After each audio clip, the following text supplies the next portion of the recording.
Assalamualaikum warahmatullahi wabarakatuh. Alhamdulillahi rabbil alamin wa bi ni'matihi tatimmu as-salihat. Asyhadu an la ilaha illallah wahdahu la syarika lah wa asyhadu anna Muhammadan 'abduhu wa rasuluhul karim. Allahumma shalli wa sallim ala nabiyyina wa sayyidina al-Mustafa Muhammadin wa ala alihi wa ashabihi ajma'in. Amma ba'd. Rabbi shrah li sadri wa yassir li amri wa hlul 'uqdatam min lisani yafqahu qawli. Segala puji bagi Allah, kemudian salawat dan salam pada Rasulullah, pada keluarga dan seluruh sahabat-sahabatnya. Bapak-bapak dan ibu-ibu jamaah salat subuh yang Allah muliakan, insyaallah dampak kita dari memakan harta haram. Dan kita sudah bahas dua di antara dampaknya. Yang pertama, barang siapa yang mengkonsumsi harta haram, maka dia dengan mudah mengikuti langkah-langkah syaitan. Karena Allah mengaitkan ayat tentang makan dan minum, lalu Allah katakan jangan ikuti langkah-langkah syaitan. Kemudian yang kedua, yang terakhir kita bahas, barang siapa yang memakan haram, maka akan mempersulit datangnya hidayah. Makan haram susah mendapatkan petunjuk dari Allah, susah memulai kebaikan. Kalaupun dia mendapatkan hidayatul irsyad, yaitu mengenal iman dan Islam, tapi dia tidak mendapatkan hidayatul taufiq, artinya tidak mampu mengamalkan hidayahnya. Islam, kalau dikatakan beriman, dia beriman, tapi dia tidak mampu beramal saleh. Baik, kita lanjutkan berikutnya. Yang memakan haram, dampak berikutnya adalah akan suka melakukan keburukan. Dia suka melakukan maksiat. Jadi begitu mudahnya dia jatuh ke dalam dunia maksiat. Jadi semua pekerjaan yang haram dia lakukan tanpa ada sesuatu yang menghalanginya. Ini bagaikan remblong, semua diterobosnya. Mulai dari tata cara berpakaian, berperilaku di antara sesama, menjadi pencuri, perampok, begal. Jadi orang yang dimulai dari makan yang haram akan memunculkan perilaku suka atau mudah jatuh ke dalam maksiat. Dan ini Allah Subhanahu wa taala telah menyebutkan salah satu gambaran sehingga para ulama mengambil kesimpulan tentang adanya hubungan antara makan Adam alaihi salam perilaku maksiat. Dikeluarkan dari surga. Allah menggambarkan keadaannya. Kata Allah, fa'akala minha fabadat lahuma sawatuhuma wa tafiqa yakhsifani biwaraqil jannah. Ketika Nabiullah Adam dan istrinya Hawa melanggar aturan Allah, yaitu memakan, dia telah memakan haram. Nama buah khuldi dipakai oleh syaitan atau iblis untuk menggoda Adam. Jadi khuldun itu kekal. Iblis mengatakan kalau engkau makan buah yang kekal ini, engkau tidak akan dikeluarkan dari surga. Nabi Adam bersikukuh tidak mau memakannya. Namun akhirnya jatuh juga ketika istrinya mulai memakannya. Makanya laki-laki ini lebih mudah jatuh dari godaan perempuan dibandingkan godaan iblis. Tapi nggak bisa kita tarik kesimpulan bahwa perempuan lebih bahaya daripada iblis. Namun walaupun begitu, keadaan laki-laki begitu. Daya tarik perempuan salah satu jalan yang dijadikan oleh iblis sebagai jembatan untuk melakukan maksiat. Makanya Rasulullah berpesan bahawa yang paling dikhawatirkan pada umatnya yaitu laki-laki yang akan mendapatkan fitnah atau ujian melalui perempuan. Mabuk tidak, judi tidak, tapi menyokong kenang urinang yang kah.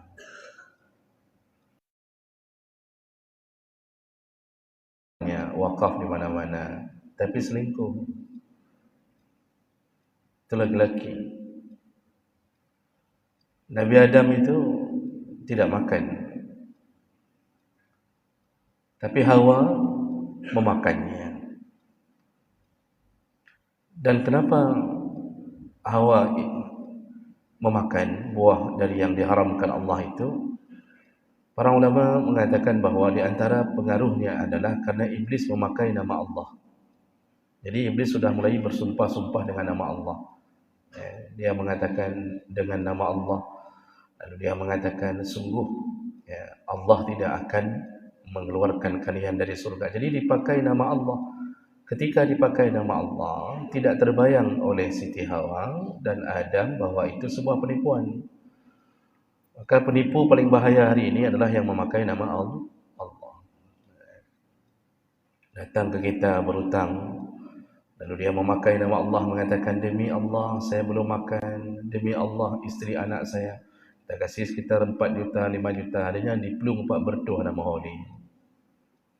Maka hati-hati dengan orang yang suka bersumpah.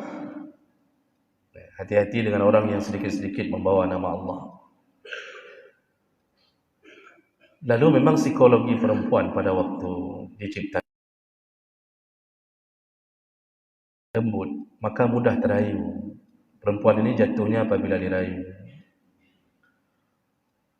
Syaitan tidak berhasil pada Adam, tapi berhasil pada Hawa dengan rayuannya. Makanya tukang jual apapun hari ini, itu nunggu-nunggu suami tidak ada di rumah. InsyaAllah barangnya laku di rumah itu. Tapi kalau ada suami akan mengatakan, ngapain beli itu terus-terusan, yang kemarin saja belum selesai. Dulu sudah ada rice cooker satu. Begitu datang yang merayu yang kedua, dia katakan rice cooker ini beda. Baru niat saja, nggak usah ditekan on off, sudah masak sendiri. Ini bisa untuk jagung, ini bisa untuk ini. Itu perempuan langsung jadi itu. Nanti yang dihabisinya suaminya. Padahal suami nggak ada rencana beli. Begitulah perempuan mudah terayu. Begitu juga ini kunci menghadapi perempuan. Perempuan itu akan mudah dijatuhkan dengan rayuan. Jadi kalau sudah ngambek, sudah marah, merayulah. Puji-pujilah. Katakan bahwa dia cantik, walaupun itu memang fitnah. Tapi katakan yang baik-baik, insya-Allah. Jadi jemaah melakukan Allah, setelah mereka berdua makan, apa yang terjadi? Fabadat lahuma sawatuhuma. Langsung hukuman pertama yang mereka terima adalah ditelanjangkan oleh Allah Subhanahu wa taala. Nanti kemudian ketika mereka berada di muka bumi, watafiqa yakhsifani bi waraqil jannah. Lalu mereka mulai mencari daun-daun yang ada di surga. Jadi ketika sebelum detik-detik diturunkan ke muka bumi, hukuman Allah bagi mereka adalah dengan mempermalukan mereka, yaitu dengan cara menjatuhkan kehormatannya sebagai penduduk surga, ditelanjangkan. Lalu mereka mulai mencari-cari daun-daun yang ada di surga untuk menutupi diri mereka, kata Allah. Jadi di sini para ulama ahli tafsir itu mengatakan beberapa perkara. Yang pertama, Allah Subhanahu wa taala ketika menurunkan Adam dan Hawa ke bumi dalam keadaan telanjang, itu menunjukkan bahawa surga itu tidak boleh diisi oleh orang telanjang. Surga itu suci, mulia, dan dia tidak boleh ada sesuatu yang menghilangkan kehormatannya. Dan salah satu kehormatan yang dijaga di surga adalah tidak boleh ada yang telanjang. Maka semua yang hari ini di dunia telanjang diharamkan kembali masuk surga. Itu kuncinya. Maka Nabi mengatakan, ada 3 model perempuan yang tidak akan masuk surga. Jangankan masuk surga, mencium bau surga pun tak boleh. Siapa mereka? Ternyata semuanya berurusan dengan pakaian, fashion. Yang pertama kata Nabi, nisa'un kasiyatun, tapi telanjang. Ini belum telanjang bulat. Semua perempuan yang memakai pakaian tapi telanjang, mirip telanjang, baju seksi, baju ketat, nyan haram surga. Ini hadis sahih. Kata Nabi, jangankan masuk surga, mencium bau surga pun tidak boleh. Padahal baru bau surga 70 tahun sebelum mencapai. Jadi mereka tidak akan mencapai pintu surga sedikit pun. Tidak boleh menikmati bau surga pun. Siapa mereka? Anak gadis kita hari ini yang memakai pakaian-pakaian ketat, seksi, celana seksi, baju seksi, membungkus badan, lagi timpan ni pakai wajah. Timpan itu kan enggak perlu kita buka penutupnya, kita sudah tahu isinya. Timpan itu tembus pandang. Sampai kita tahu isinya kelapa atau serikaya, tak perlu buka daunnya. Begitulah hari ini gadis-gadis timpan, ibu-ibu yang timpan-timpan ini diharamkan menuju surga, diturunkan dari surga dalam keadaan telanjang. Itu bermakna yang telanjang haram masuk surga. Nanti ditambah lagi oleh Nabi, kemudian mumilatun ma'ilat. Kalau mereka berjalan-jalan, itu perempuan, maka mereka berjalan dalam keadaan berlenggak-lenggok. Jadi sengaja berjalan untuk menarik perhatian. Lalu yang ketiga, waru'usuhunna ka'asnimatil bukhtil ma'ilah. Di atas kepala mereka ada punuk unta yang miring. Kata Imam Nawawi, karena hadis ini riwayat Muslim, Imam Nawawi mengatakan maksud punuk unta yang miring adalah mereka memakai sanggul untuk keindahan ubun-ubun kepala mereka. Haram surga.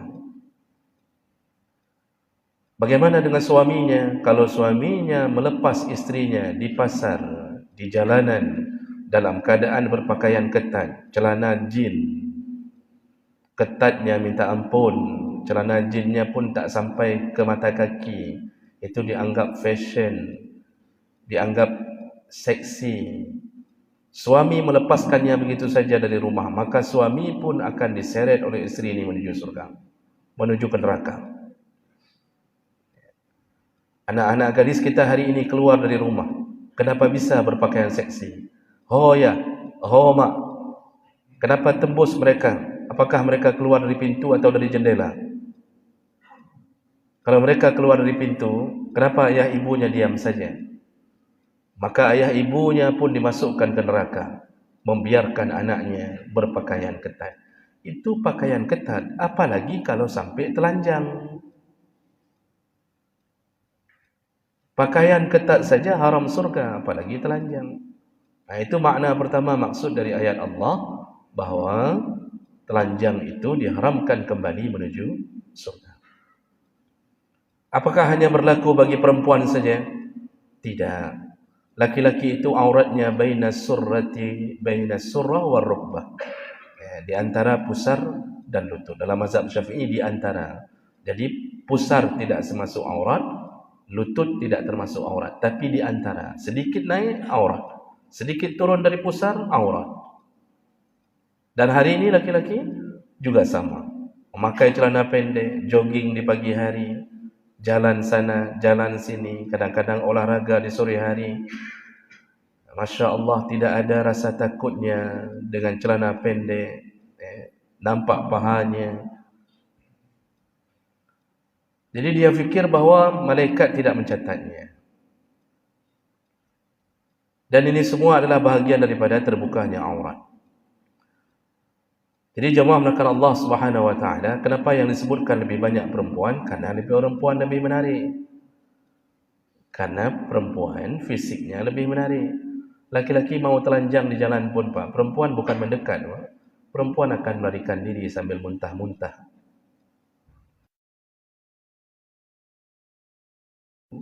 Coba buka baju di jalan atau pergi ke pasar, itu ibu-ibu bukan kagum tapi menjijikkan. Kata ibu-ibu, cukup luat daging. Buka-buka baju ke kawan ramai, kata ibu-ibu. Tapi kalau perempuan yang sedikit saja nampak auratnya, itu menjadi daya tarik. Makanya perempuan lebih diikat dengan hukum daripada laki-laki. Karena laki-laki punya syahwat kepada perempuan berlebihan. Syahwat perempuan bukan pada fisik laki-laki, tetapi pada isi dompetnya laki-laki. Itu yang perlu difahami benar-benar. Maka menundukkan perempuan bukan dengan melakukan senam pagi, ikut gym macam-macam, tapi keluarkan isi dompet. Itu tunduk semua perempuan. Dan jemaah belakang Allah. Lalu makna kedua, kenapa Allah telanjangkan ketika terjadi perkara itu? Ternyata berhubungan dengan makan haram. Tadi yang menjadi penyebab adalah makan buah yang diharamkan Allah. Dan hukumannya ternyata adalah berubah menjadi profil atau orang yang telanjang.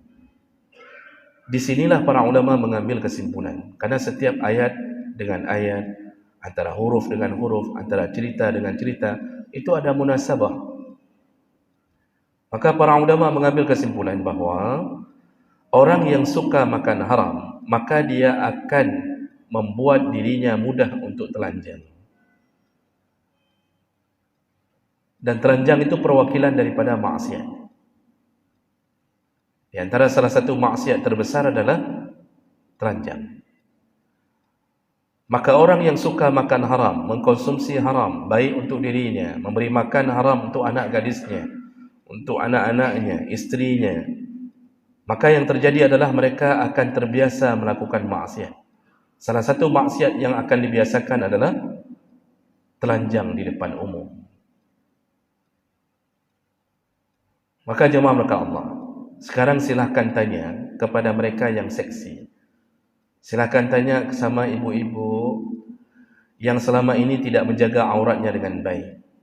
Silahkan tanya kepada mereka yang memakai jilbab hanya ke pasar saja, di depan rumah, di dalam komplek, ketika bergabung dengan suami-suami orang lain, lalu mereka membuka auratnya, bahkan memakai baju-baju yang ketatnya luar biasa, tidak ada rasa malunya.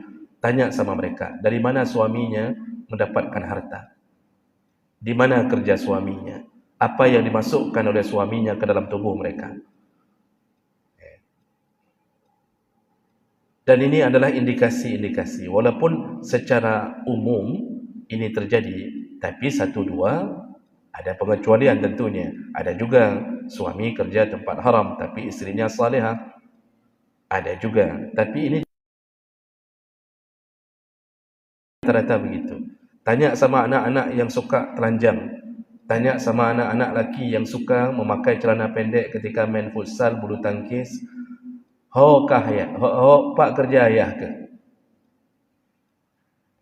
Cek ayahnya, lihat penghasilan ayahnya dari mana. Dan hampir semuanya berasal dari harta haram. Yang ayahnya tidak peduli cari harta dari harta yang halal atau haram. Tidak peduli. Disikat semuanya. Asal yang namanya wang, adeh nan, deh peng, hari-hari menggepah habisnya. Tidak peduli kerjanya sesuai prosedur atau tidak. Tidak peduli masuk kantor, peduli atau tidak peduli. Yang penting dia dapat uang. Apapun dia lakukan. Dan inilah penyebab kenapa anak kita suka bermaksiat. Jadi jangan buru-buru kita menghakimi pesantren. Jangan buru-buru kita menghakimi guru-guru anak kita.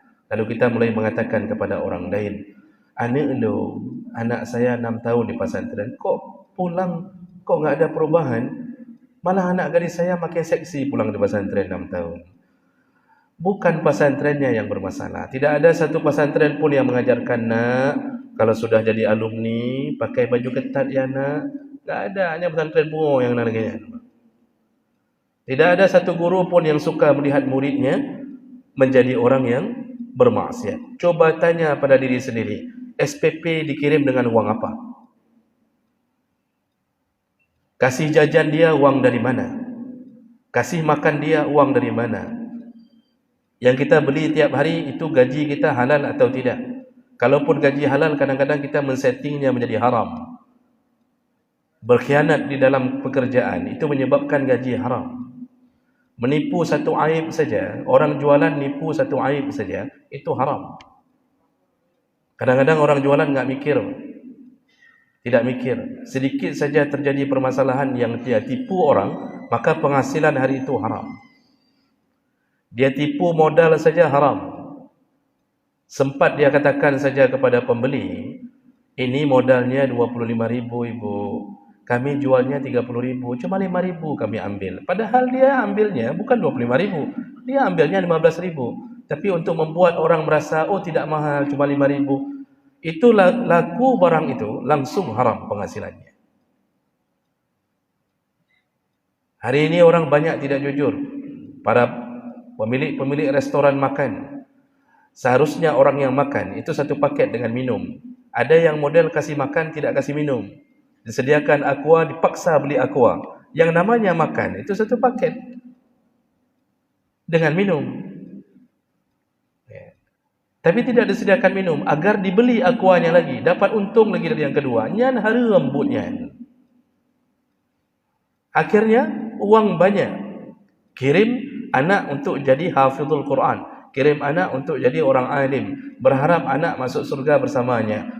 Tidak akan selama yang haram masih kita tanamkan pada diri kita, isteri kita, anak kita, maka kebiasaan melakukan yang maksiat itu akan terjadi. Maka jangan heran, Pak. Keluarga porak-poranda, isteri sukanya joget-joget di depan TikTok.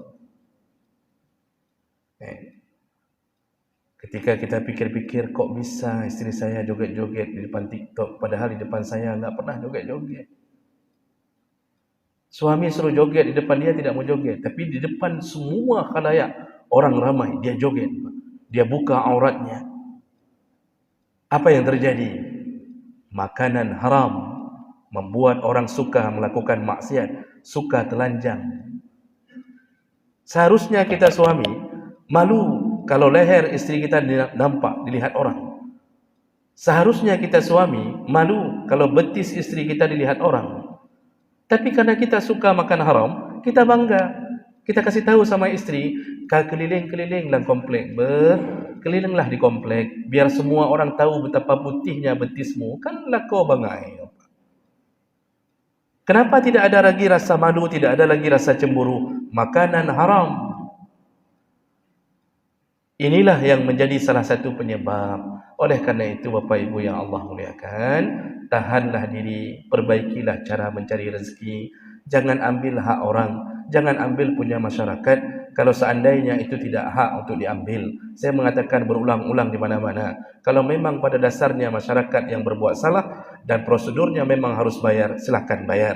Kalau tidak pakai helm, itu salah kita. Tapi kalau sudah pakai helm, lalu dibuat cara untuk mengambil uang rakyat, maka itu menjadi makanan haram. Bawa pulang ke istri dan anak, siap-siaplah menghadapi hukuman Allah. Anak dan istri akan jatuh ke dalam maksiat dan menghancurkan hidup kita.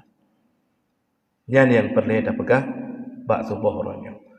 Jadi dampak ketiga dari makan haram, anak, istri dan kita sendiri akan mudah jatuh ke dalam maksiat.